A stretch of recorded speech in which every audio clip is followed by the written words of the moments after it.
Nagsalita po ang ating mahal na Secretary John Vic na ang nagplano po rito, o yung pagkaintindi namin, ang nagplano ay kayo, Like to Secretary answer that, Anyo, Secretary Gibo Chodoro, at ang pinangalan, ang Chief PNP, General Marbil. Parang apat yung pinangalanan sa isang interview ng ating Secretary ng DILG. Can I answer that, ma'am? Yes, please, your The question was, who planned this?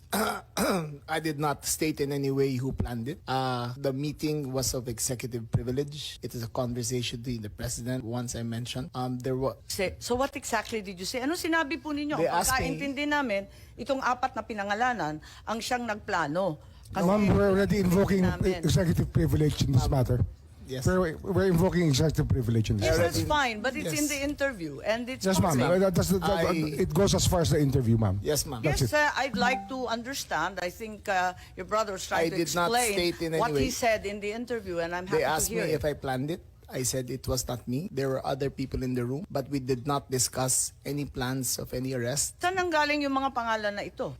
Ma'am, that again is executive privilege. Ma'am, let Pero me explain, ma'am. Let me nandun explain sa first, ma'am. interview po eh. Yes, yes, Ang ma'am. liwanag Let eh. me explain first, ma'am. We were discussing rumors of an impending arrival based Parang on. hindi yung ganun ang dating sa amin eh. Ang That pagkaintindi is namin, the apat whole na truth, nagplano. ma'am. That is we were discussing rumors. Go ahead, ma'am. Patugtog na lang natin para maintindihan ha. And was that the plan from the very Yes, from the beginning? very what beginning. what was, and who was really on top of this?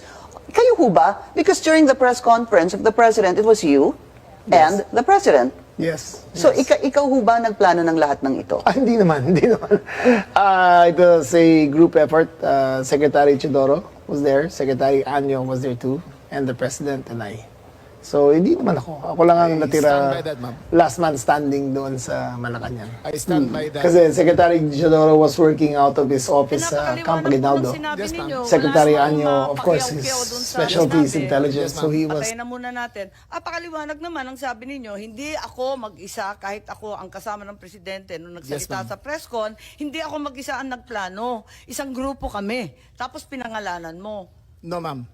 Sinabi ninyo eh. I state, ma'am, again, executive privilege. But, ma'am, Walang executive privilege kasi binunyag na I ninyo sa must TV. state it very clear, as I stated very clear, that there was no mastermind.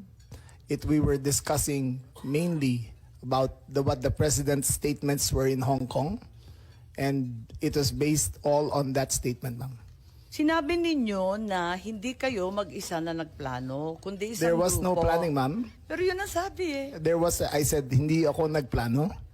Marami May kaming- isang grupo na ang nagplano. We were all talking about a rumor, ma'am, and that was all. Rumor lang yon. Yes, ma'am. Group effort ang sabi mo eh. Ang tanong niya kung ikaw ang nagplano, tapos sabi mo, There was no hindi, planning, group ma'am. effort. There was no planning, ma'am.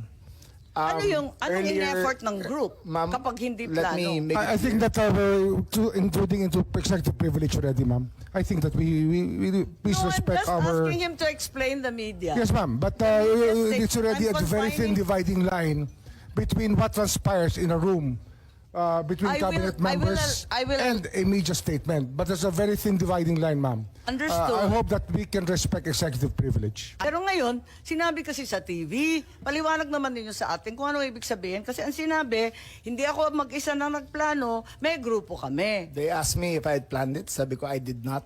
I did not plan it.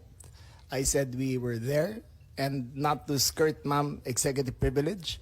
It was mainly because of the statements of the former president in Hong Kong that he said, in his words, ma'am, in Hong Kong, that, I think you have a clip, he said that, ang reading ko ay may ICC warrant of arrest na.